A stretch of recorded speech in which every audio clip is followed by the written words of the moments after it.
जय श्री हरि। आदर्श गल्प संकलन। भगवत कृपा। एक छिलेन राजा और तार छिलो एक मंत्री।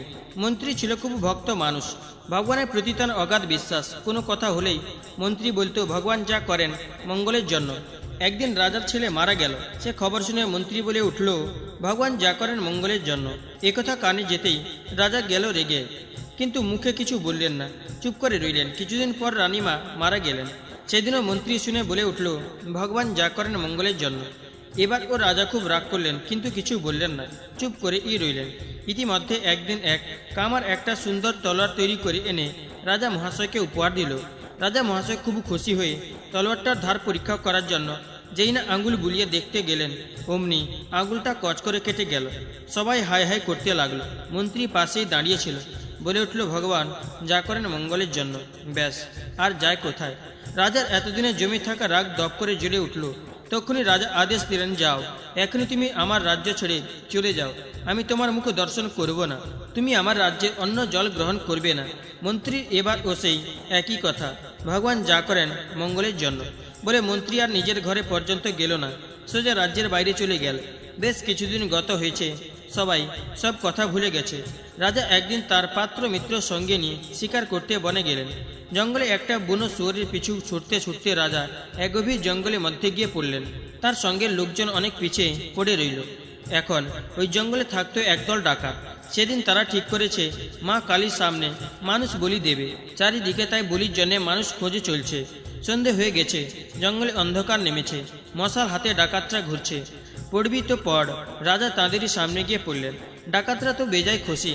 खुঁজতে না খুঁজতেই একজন সৎপুরুষ মানুষ পেয়ে গেছে। তারা রাজাকে ধরে পুজোর জায়গা নিয়ে এলো। বলিদানের সব ব্যবস্থা তৈরিই ছিল। এবার বলি দেওয়া হবে। ডাকাতদের পুরোহিত বলল নিয়ে এসো লোকটাকে আমার সামনে।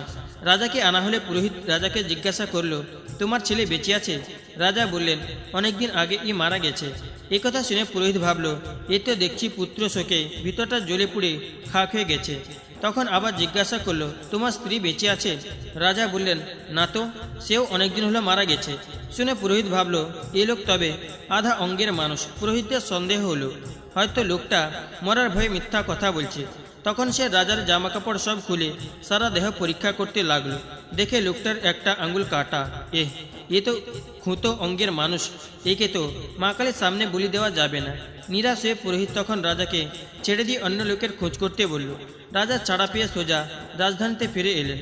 এসেই আদেশ দিলেন যাও আমার মন্ত্রীকে যেখানে পাও খুঁজে নিয়ে এসো। মন্ত্রী না আসা পর্যন্ত আমি অন্য জল গ্রহণ করব না। চারিদিকে লোক পাঠানো হলো মন্ত্রীকে খুঁজে আনার জন্য। মন্ত্রীকে খুঁজে পেতেও দেরি হলো না। তারা তাকে বলল মন্ত্রী মশাই আপনাকে রাজা মহাশয় রাজধানীতে ফিরতে বলেছেন। মন্ত্রী শুনে বলে উঠল ভগবান যা করেন মঙ্গলের জন্য।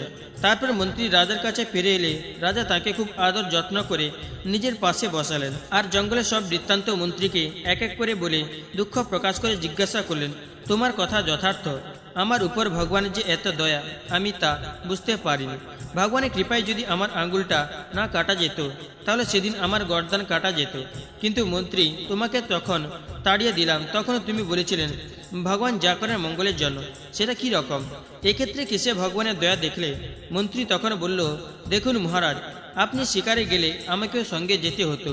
আর শিকারে পিছু পিছু আমার ঘোড়া ও আপনার কাছাকাছি থাকতো। তখন ডাকাতরা আমাদের দুজনকে ধরে নিয়ে যেত। আপনি তো আঙুল কাটা বলে বেঁচে যেতেন, কিন্তু আমার কি দশা হতো? আমার গলাটি নির্ঘাত কাটা যেত। ভগবানের দয়া তার আগে আপনি আমাকে রাজ্য থেকে তাড়িয়ে দিয়েছিলেন, আর তাই বেঁচে গেলাম।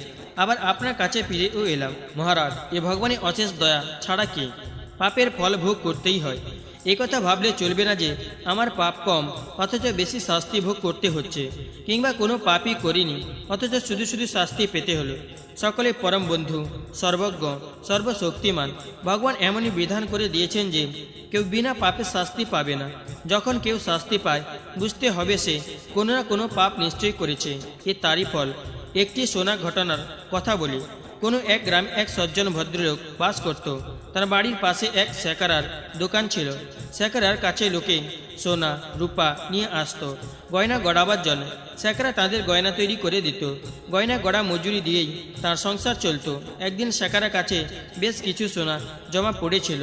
এই খবরটা রাত পাহারাওয়ালা সিপাই কিভাবে জানতে পেরেছিল? সেই দিন রাত্রে ওই সিপাই শেখরার ঘরে ঢুকে শেখরকে খুন করে যে বাক্সে সোনা গয়না সব ছিল সেই বাক্সটা মাথায় তুলে নিয়ে চুপি চুপি পালাতে লাগলো। এমন সময় ওই যে শেখরের প্রতিবেশী ভদ্রলোক সে রাত্রিবেলা উঠেছে প্রস্রাব করবে বলে বাইরে এসে দেখে একটা লোক শেখরের ঘর থেকে বাক্স নিয়ে পালিয়ে যাচ্ছে। সে তখন ছুটে গিয়ে চোরকে ঝাপটে ধরে চেঁচিয়ে বলল, তুই শেখরের বাক্স নিয়ে কোথায় পালাচ্ছিস? পাহারাদার সিপাই বলল, তুই চুপ করে থাক, চেঁচামেচি করিস না।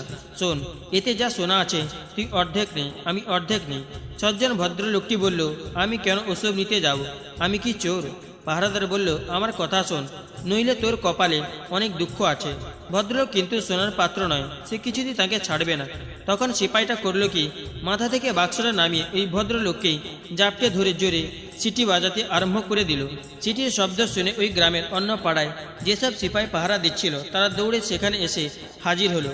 তখন আগের সিপাই চিৎকার করে তাদের বলতে লাগলো, এই লোকটা ওই বাড়ি থেকে এই বাক্সটা নিয়ে পালিয়ে যাচ্ছিল, আমি ধরে ফেলেছি। তখন সবাই ভদ্রলোককে আটকে রাখলো। তারা শেখরের ঘরে ঢুকে দেখে শেখরা মরে পড়ে আছে। ব্যাস, আর যায় কোথায়? সবাই মিলে ওই ভদ্রলোককে ধরে থানায় চালান করে দিল। পরের দিন জজের সামনে লোকটিকে হাজির করা হলো। ভদ্রলোক বলল, হুজুর, আমি চুরি করিনি, খুনও করিনি। এই সিপাই শেখরাকে খুন করে বাক্স নিয়ে পালাচ্ছিল, দেখতে পেয়ে আমি তাকে ধরেছিলাম। অন্য পাহারাদাররা সাক্ষী দিল, না হুজুর, এই লোকটাই শেখরাকে মেরেছে, আমরা বামাল ধরেছি। এই মোকদ্দমা অনেকদিন ধরে চলল। শেষে জজ সাহেব ওই ভদ্রলোককে আসামি সাব্যস্ত করে তার ফাঁসির হুকুম দিলেন।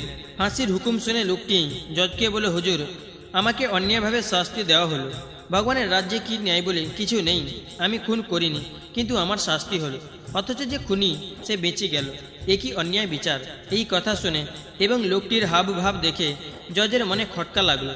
তিনি ভাবলেন, মনে হচ্ছে লোকটা সত্যি কথা বলছে, এর একটা তদন্ত হওয়া দরকার। এইভাবে তিনি মনে মনে একটা ফন্দি আঁটলেন।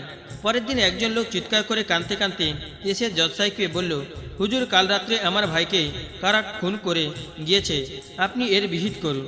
জজ তখন সেই সিপাহীকে আর কয়েদিকে ভদ্রলোককে হুকুম করলেন, যাও তো, তোমরা দুজনে গিয়ে লাশটা উঠিয়ে নিয়ে আসো। তারা দুজনে লাশটা আনতে চলে গেল। খাটের উপর কাপড় দিয়ে লাশ ঢাকা ছিল, কাপড়খানা রক্তে একেবারে মাখামাখি। দুজনে খাটটা কাঁধে উঠিয়ে নিয়ে রওনা দিল। খাট নিয়ে চলতে চলতে খানিক দূর গিয়ে সিপাহীটা আসামি ভদ্রলোককে বলল, দেখো, ওই দিন যদি তুমি আমার কথা না শুনতিস তো কতগুলো সোনাও পেতিস, আজ তোর ফাঁসিও হতো না।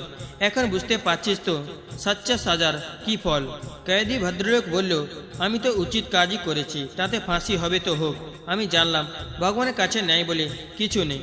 খাটের উপরে নকল মরা সাজানো লোকটা শুয়ে শুয়ে এদের দুজনের সব কথা কান পেতে শুনল। যখন জজের সামনে খাট নামানো হলো তখন রক্ত মাখা কাপড় সরিয়ে লোকটা উঠে দাঁড়ালো আর রাস্তায় দুজনের মধ্যে কি কথা হচ্ছিল সব জজ সাহেবকে জানালো। জজ সাহেবের সন্দেহ দূর হলো, প্রকৃত অপরাধীকে জানা গেল। তিনি সিপাহীকে বন্দি করার হুকুম দিলেন, কিন্তু জজের মনে নতুন চিন্তার উদয় হলো।